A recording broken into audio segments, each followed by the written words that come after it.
Окей. Ер нь өөрөө ихлэ танилцуулах уу? За. Намайг Амар Солон гэдэг. Тэгээд Америкийн нэгдсэн улсын Trinity College-д одоо 3 дахь курсээ Physics Computer Science-аар суралцж байгаа. Тэгээд намайг хүлээн авсан баярлалаа. За. Эхний асуултыг асууя. Before applying to Trinity College, what was your academic life in Mongolia and when did studying in the US first become a realistic goal for you? Ер нь яг ахлах сургуульд орохоос өмнө ер нь л багтаа яг Америк руу явна гэж боддог байсан. Тэгээд ер нь бол би багасаа ер нь бол англи хэл үзэж эхэлсэн байхгүй юу? Ер нь тэгэл би бол багтаа амар YouTube эдгээр амар үздэг байсан. Анх гарч ахт нь 12 дооноос хойш ер нь бол Америк гарч үздэг байсан. Тэгээд тэрнээс хойш ер нь бол яг Америкт ер нь бол яг суралцсан англитэй арай гайгүй суралцаад ирэнгүүтээ ер нь бол Америкт ер нь суралцсан гэдэгтээ ер нь бол 100% итгэлтэй байсан. Тэгээд ер нь бол just анх болохоор ер нь илүү өөрийгөө хөгжүүлэе гэдэг байдлаас ер нь бол Америк руу явъя гэж бодсон. Тэгээд хоёрт нь болохоор тэгээд өөрийнхөө англиг utilize хийгээд ер нь ашиглаад ер нь бол гадаад мэрэгчлээс сайн мэрэгчлэр нь сурах боломжтой байсан учраас ер нь Америк руу ер нь бол явах хүсэлтэй байсан. And ер нь бол тийм л байна. Тэгээд Trinity руу ер нь бол яг Liberal Arts College гэдэг нь бол явуулж ирсэн. Яг тэгвэл мэрэгчлээ чи ер нь бол 2 дугаар курсынхаа сүүл хүртэл ер нь сонгож олдог. Тэгээд тэр ийм нээлттэй байгаа боломжийг ер нь ашиглаад ер нь Liberal Arts College-ууд руу ер нь явуулъя гэдгээр ер нь явуулжсэн. Тэгээд тэднийх нь нэг нь Trinity College болж таарсан. Тэгээд Trinity руу ер нь явуулаад орж ирсэн байгаа. За одоо хоёр дахь асуулт. Аппликейшныхаа ер нь аль хэсэг нь хамгийн чухал байсан. Тэгээд одоо харахад ер нь аль болох тийм чухал биш юм шиг санагдсан. Чухал биш юм шиг юу? Тий. Ер нь л аппликейшн чи бүхэлдээ ер нь бол чухал гэж би бол хэлнэ. Тэгвэл Америкийн нэгдсэн улсад аппликейшн явуулж хахад ер нь бол илүү холистик хардаг гэхээр өөрөөр хэлбэл нөгөө чамааг яг бүхэл хүн чинь яг чи яг ямар хүн бэ гэдгийг чи ер нь бүхэлд нь хардаг. Хичээлч гэлтгүү нөгөө эсэч гэлтгүү ер нь бүх юмны чи ер нь бол яг харгалзаж үздэг. Мэдээж бүгд яг адилхан хэмжээнд байхгүй ч гэсэн ер нь бол тодорхой хэмжээндээ ер нь бол бүгдээр ингэ харгалзаж үздэг. Тэгээд тэрнийгээр бодоод үзэх юм бол яг хамгийн нэг чухал нөлөөлөөгүй гэж хэлэхэд бол ер нь бол байхгүй хамгийн бага ер нь бол жин үзүүлсэн аппликейшны хэсэг гэх юм бол миний бодлоор арга юу л ах. Чиний яг honors and awards maybe яг нөгөө чи ингээд 10 жилдээ хэрэг юм медаль янз бүрийн юм авчихсан тэр дээр бол минийх бол арай бага нөлөө үзүүлсэн байх гэж бодож байна. Ягаад гэвэл би ер нь нөх амар тийм тэмцээн оролтонд орж байгаагүй. Тийм учраас ер нь бол нөх нөлөө үзүүлээгүй байх гэж бодож байна. Тэгээд ирээдүйд ч гэсэн ер нь бол яг honors awards яг мэдээж бол зарим хурах сурагчдад бол хэрэгтэй. Гэтэ ер нь бол чи өөрийнхөө түүхийг ер нь бол өөрийнхөө аппликейшнийг ер нь бол бүхэлд нь үзүүлж байгаа учраас ер нь бол заавал байхгүй юмыг ер нь бол байлгах гэдэг шаардлага байхгүй. Өөрийнхөө яг ингээд сайн байгаа гэсэн юмнуудыг сайн ашиглаад тэрнийхээ ер нь бол ашиглаад ер нь бол аппликейшн ер нь бол гаргажсэн зүгээр байх гэж бодсон. Тэгээд тухай одоо ч гэсэн ер нь бол тэгж боддог. Тий. Ер нь эхний семестртээ чиний ингээд хэр сайн сурж байгааг чинь Монголоос ер нь хэр өөрөөр шалгасан гэж бодож байна. Юу гэсэн үг вэ? Ингээд how was your learning evaluated? Like my academics. Яг Америкт очоод уу? Тий. Америкт очоод яг нөгөө эхний семестрийн хичээлүүд дандаа нөгөө юуны хичээлүүд өгдөг. Суур мэдлэгийн хичээлүүд өгдөг. Ер нь бол ялангуяа чи мэрэгчлээ мэрэгчлээ эхлүүлж байгаа бол ер нь бол яг дандаа нөгөө суур боловсролуудаа аваад авчдаг. Жанет буюу суур боловсролоо ер нь авчдаг. Яг тэр тал дээр ер нь бол ер нь бол Америкийн их сургуулийн хичээлүүд ер нь яг ахлах сургуулийн нэг хэдэн зарим хичээлүүдийг ер нь бол жоохон хурцгаад ер нь бол орсон юм шиг санагддаг. Ер нь одоо first эхний семестртээ ер нь бол одоо эхний семестр ер нь бол Америкийн эхний семестр ер нь бол их сургуулийн семестр чинь 10 жилийн баг нөгөө 9-өөс 12 доо үдсэн юмнууд чи юмнууд хамтгаал үзчихдэг юм санагдсан. Тэгэхээр ингээд зөвхөн суурал тавьдаг гэсэн үг ерөөхдөө. Ер нь бол тийм. Тэгээд ер нь бол чамд сонголт нь бол байгаа нөгөө чи хэрвээ те бас AS A-level ч юм уу AP дээр өгсөн байх юм бол тэднийгаа шууд нөгөө алгасаад тэр нөгөө хичээлүүдийн тэр нөгөө одоо тэр диплом одоо AS A-level-уудаа ашиглаад AS A-level AP дээр ашиглаад ер нь бол тэр Genet буюу тэр сүүл боловсруулалтын хичээлүүдийг ер нь бол алгасаад ер нь бол явчих болдог. Тэгээд ер нь бол би тэгээгүй л те. Гэхдээ ер нь бол тийм боломж байгаа. Гэхдээ ер нь бол ихэвчлэн тийм боломжууд сургуулиуд дээр байдаг учраас ер нь бол тэрнийг ашиглаад ер нь бол бас семестрээ нэг семестрийн хичээлүүдийг бас хэмнээд бас шууд мэргэжлийн хичээлүүдийг ороод төвчж болдог. Тийм. Тэгээд ер нь бол эхний семестрт бол ер нь чи 10 жилдээ нэг страглж байгааг бол арай гай юм санагдсан. Ер нь бол гайгүй. Ингээд ер нь Монгол сурагчдын ингээд гадаадтай харьцуулахад сул даваа талуудыг юу гэж бодож байна? Монгол сурагчдын сул тал гэх юм яг сул тал гэх юм бол жоохон юу ингэ сурагч зүгээр нэгэ сурлагын арга барил гэхээс илүүтэйгээр ер нь бол хувь хүндэл дээр илүү ярина. Яа тэгвэл мэдээж ямар ч сурагч бол ер нь бол гайгүй сураад явчих болох боломжтой. Ялангуяа чи ингээд гадаад сурж байгаа бол тэгээ сургуультаа орсон байх юм бол мэдээж чамайг энэ хичээлээ ер нь хийж чадна гэдэг үднээс ер нь авсан гэж боддог. Тэгээд яг сурагч өөрөө л тэр сурлага дээр сурагч хичээл дээр ер нь бол хичээгээд ер нь сурна уу гэхээс яг дутагдaltaй тал бол гэж яг хичээл дээр бол ер нь бол байхгүй санагдсан. Миний яг дутагдaltaй тал гэж боддог юм болохоор жоохон яг гадаад Америкт бол яг ялангуяа ер нь жоохон хувийн дээр нь л жоохон хувийн нөгөө тэр soft skill-үүд жоохон татсан юм шиг санагдсан. Яа тэгвэл Америкт ер нь амар юм юу гадаад амар юм small talk буюу юм жижиг ярианууд амар ингээл нээлттэй ер нь бол жижиг ер нь бол ярианууд амар нээлттэй хийдэг. Одоо тий гадуур ингээд явж хахад шууд ингээд сайнаа юу байна гэдэг ярих ч юм ярихад ер нь бол Америкт тийм тарлын юм баггүй. Монголд бол чи ер нь бол ингээд годомж талхаал ямар ч юм тий ийм шууд ингээд годомжинд явж байгаа хүнтэй ингээд таралтай юм ярих гэх юм бол ер нь л юу гэдэг байгаа юм бэ л гэж чамгаар харна уу гэхээс Америкт бол ер нь эсрэгээр харин гайгүй ингээд яриа үүдэх юм боломжтой байдаг. Яг тэр тал дээр тэгээ ер нь бол манай Монгол сурагчид ер нь бол жоохон дутмаг санагдсан. Тэгээд яг мэдээж тэрнийгаа ингээд сайжруулаад ер нь бол ашиглаад тэр газартаа уусаад ер нь бол явж болно. Бас нэг нөгөө тал нь болохоор жоохон дутмаг тал нь болохоор жоохон юм мэддэггүй гэх юм уу? Юм мэддэггүй гэхээр одоо тий яг гол нь жоохон ингээд соёл гэхээсээ илүүтэйгээр ер нь өөрсдийнхөө Монголынхаа түүх мөн эсвэл гадны юм янз бүрийн юмнуудыг ер нь бол амар pop culture янз бүрийн юмнуудыг ер нь бол мэх мэддэггүй. Ялангуяа тэр очиндоо байгаа ер нь бол мэдээллүүдийг мэдээлэлтэй ер нь бол амар харьцахад жоохон хоцрогдсон байдаг юм шиг санагдсан зарим сурагчид. Зарим хүүхдүүдэд ер нь бол ажиглаад тахад ягаад гэвэл одоо тий амар гадны юм general education pop culture юмнуудыг ер нь бол Монгол сурагчид нэг мэддэггүй байхад гадаадууд ер нь мэддэг ч юм уу тийм хүү байгаад байдаг. Ялангуяа гадны сурагчид одоо Европын сурагчид ер нь бол тэгэл бараг гарныхаа 10 гаруй шиг ер нь бол мэддэг хэмжээний мэдлгүүдийг ер нь бол манай Монгол сурагчид ер нь бол бас мэддэггүй байх талтай байгаад байдаг. Яг бүгдээрийн хичээлээгүй л дээ ер нь бол зарим хүүхдүүд бас мэддэггүй байгаад байдаг. Ялангуяа бас өөр Монголынхаа түүхийг бас жоохон дутмаг мэдчихэдэг. Тэр тал дээр ер нь бол бас зүгээр ер нь бол ажиллаад ер нь бол сайжруулахад ер нь бол зүгээр санагдсан. Зөвхөн тэр академиксээс гадна general knowledge гэсэн үг үү?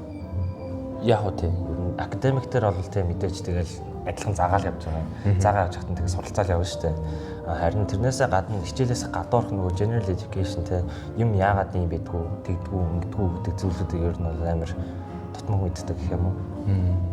Яг уу тийм тэрнээр ч буруу зүйл байхгүй л те зүгээр яг гадаад ер нь бол суралцаад ер нь бол олон хүмүүстэй танилцаад ер нь бол ийм яриа үүдмөдөөд ийм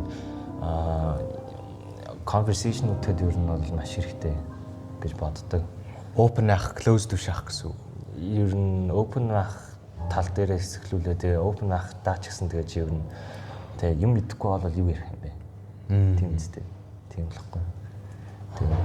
Тэгэхээр ер нь бол жоохон эхлээс нь Монголынхаа түүхийг сайн мэддэг байхад ер нь бол гайгүй ер нь бол яриа өдөө авахд бол боломжтой. Одоо жишээлбэл гадаадд ер нь бол хөвчлэн Монголоос гэж ирсэн гэж сонсохоор ер нь бол тэгээ Монголын чинь түүхийн Чингис хаан Мангал гэж ярина. Тэгэхээр чи тэгээ Монголын түүхийг сайн мэдхгүй байх юм бол тэгэл жоохон утгагүй л санагдсан. Яг нь ерөн have to know чи мэдэх шаардлагагүй л дээ. Гэтэ тэгээ мэддэг байхад бол зүгээр л гэсэн. Misinformation буруу мэдээлэл тарах сэргийлнэ л гэсэн. Зөөц. Can you describe a moment when you realized student life in the US works very differently from what you expected? Тэгэл яг юу сурагчийн амьдрал чинь тэгэл ямар сургуульд байхаас шалтгаална. Campus life. Campus life гэдэг чинь тэгээд юу нь бол яг ямар сургуульд байгаас амар том нөлөө үзүүлнэ. Одоо чи жижигхэн сургууль дээр хөдөө байх юм бол чиний campus life шал өөр нь. Том сургууль дээр байх юм бол чиний бас тэ сурагчийн амьдрал чинь шал өөр нь. Ер нь бол тиймэрхүү өмнөдөө бас ер нь бол сургуулийнхаа аппликейшнийг явуулж байхад ер нь бол мэдчихэж хаад зүгээр чи ер нь бол яг ямар орчинд ер нь бол дараагийн 4 жил өнгөрөмөр юм дий мэдээж ер нь бол баримжаалахгүй болоод ер нь бол мэдгүй шууд ингээ явуулаад тэгээ сургууль дээр очиод ингээ тэрэн дээрээ ингээ сэтгэл дондор байдаг хүмүүс бас байна. Тэрнээ бас ингээ тооцоолж ийж ер нь бол аппликейшн явуулаад тэгээ сургуульд орохгүй бол бас жоохон бас тэрэн дээр сэтгэл дондор байх тохиолдол байна. Тэгээд манай сургуулийн тэр нөгөө campus life бол ер нь дэжгүй шүү дээ.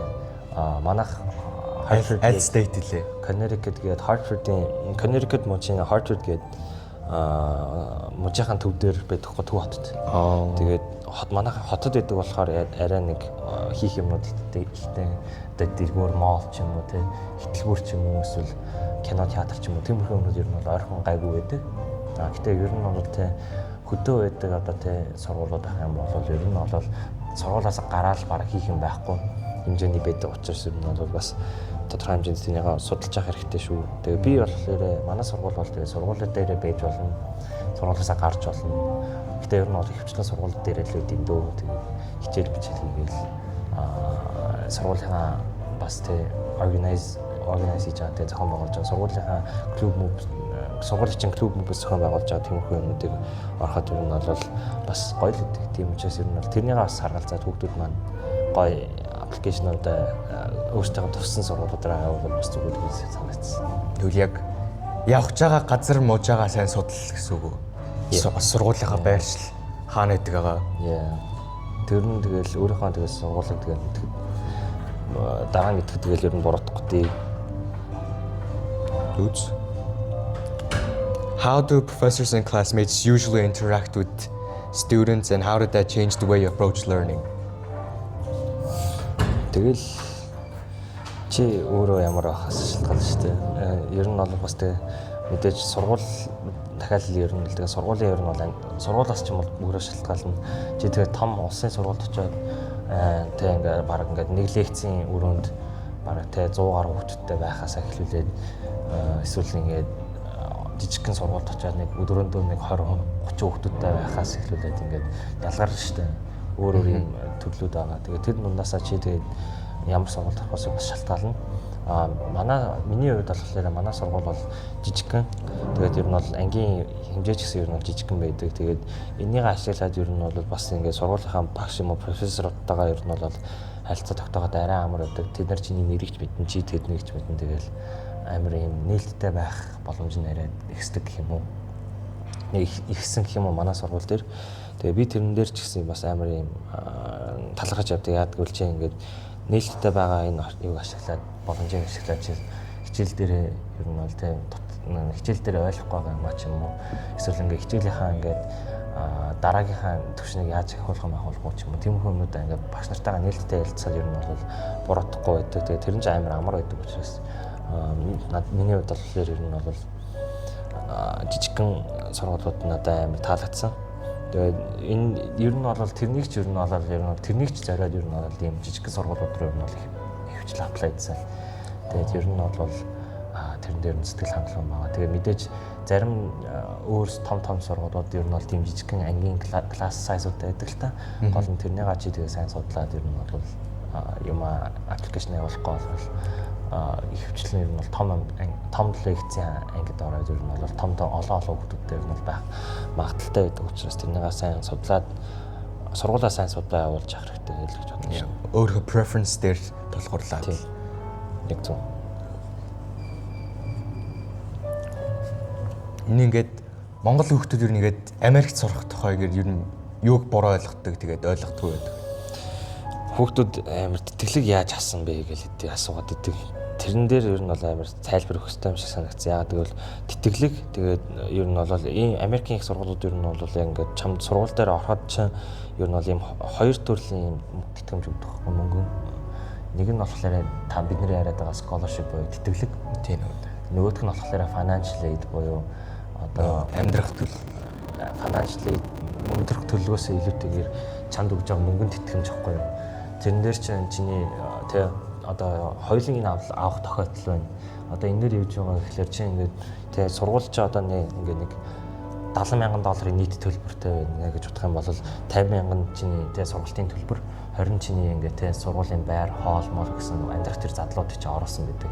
Тэгээд тэтгэлэг нь болохоор scholarship буюу тэтгэлэг нь зөвхөн чиний тэ ингээд сургалтын төлбөр буюу сургалтын төлбөрийг чинь зөвхөн төлнө. Одоо тэ чи $25,000 тэтгэлэг авлаа гэх юм бол чиний тэр $50,000 сургалтын төлбөрийг чи 25%-ийг нь л ингээд 25%-ийг нь л ингээд 50%-ийг нь л ингээд ячиж штэ. Хасчих штэ. Тэрний дараа чиний тэгээд financial aid charge ирнэ. Энэ дээр юу гэх вэ гэхээр чиний төлөгдөөгөө босод бүх тэг ингээд зардлуудыг чинь даадаг гэсэн үг байхгүй. Одоо чи $50,000 одоо ингээд $30,000 financial aid авлаа гэж бодох юм бол тэ $25,000 тэр сургалтын төлбөрийн 25%-ыг ингээд хасаад бодох юм бол чам $5,000 үлдэн дээ. Тэр $5,000 чи одоо чиний тэгээ босод зардал буюу ингээд сургалтын төлбөр чинь босод зардал буюу нөгөө байр, хоол мол өдөрлөвч ингээ ороод чи тэгээ 70,000-ийнх нь одоо 70,000-аас чи 55,000-аар одоо ингээд чи сургалтын төлбөр $55,000 одоо сургалтын төлбөр амьдрах зардлуудыг ингээ асуулаад чи ингээ нийтдээ $15,000 төлөх хэмжээнд болчихж байгаа байхгүй юу? Тийм учраас ер нь бол financial aid болон scholarship хоёрыг ер нь бол сайн ялгаж ер нь бол ойлгох хэрэгтэй. Тэгээд энэ дээр бас чухалчилж хэлэх юм нь болохоор ер нь бол сургууль болгон ер нь бол scholarship өгдөг. Гэхдээ сургууль болгон financial aid өгдөггүй. Тэгээд financial aid өгдөггүй гэдгээр одоо тэгээд чи ингээд тэг хүссэн сургууль руугаа явуулаад сургуульчин чамд ингээд за мөнгө өгөх тохиолдол ер нь бол байхгүй гэсэн үг юм бол especially чи Монголоос ингээ аплайд гадаадаас ингээ аплайж байгаа учраас ер нь бол тийм өгөхгүй байх талтай гэдэг учраас тэр өгдөг тийм сургуулиудыг ер нь бол ойлгох хэрэгтэй. Одоо та нарын ингээ ойлгоод хараад байгаа тийм Harvard, Columbia тийм том сургуулиуд чинь scholarship болон financial aid аль алийг өгдөг байхгүй юу? Тэгжиж ингээ 100% тэтгэлэгтэй суралцж байгаа. 100% тэтгэлэг гэдэг чинь тийм 100% зардлыг чинь дагаа авчиж байгаа л гэсэн үг байхгүй юу? Тийм учраас ер нь бол хүүхдүүд ер нь scholarship, financial aid ер нь бол сайн ялгаад ер нь бол аль нь юугаа өгж байгаа гэдгийг сайн мэдэхгүй бол мэдэх хэрэгтэй болохоор ер нь бол тэднийгээ бас сайн судлаад ер нь бол өгж явах хэрэгтэй. Application өгж явах хэрэгтэй. Scholarship, financial aid хоёрыг үгүй. Тийм scholarship, financial aid хоёрыг нь яаж evaluate хийж өгдөг юм? Одоо scholarship is merit based буюу одоо тий чиний тэр сургуулийн чинь нөгөө сургалтын чинь нөгөө тий сургууль дээр хийсэн одоо тий сурлагаар чинь юм уу эсвэл тий авсан нөгөө медаль юм уу эсвэл honor чинь тодорхойлж өгдөг байхгүй юу? Merit буюу тий чиний ингээ нэр хүндээс шалтгаалаад scholarship өгдөг. Financial aid болохоор чи CSS гэдэг юм бас юм тустай коллеж бордоос гаргадаг юм тустай юм аппликейшнүүд байхгүй юу? Эднэрийнхээ өгч чи ер нь бол сургуулиуд руугаа явуулаад ер нь мөнгөнд тэтгэмж авдаг байгаа. Financial aid авч байгаа. Тэгээд тэднийг бол ингээд тэ сургууль болгон өөр юм policy-тайгаар дөрвөнтэйгээ ер нь бол тэр financial aid өгдөг гэсэн. Тэр нь юу вэ гэхээр одоо need based юм уу, need plan ч юм уу тиймэрхүү амар зүйлүүдээр энэ policy-нуудаа энэ бол өгдөг. Тэгээд зарим сургуулиуд чиний чамд зүгээр нэг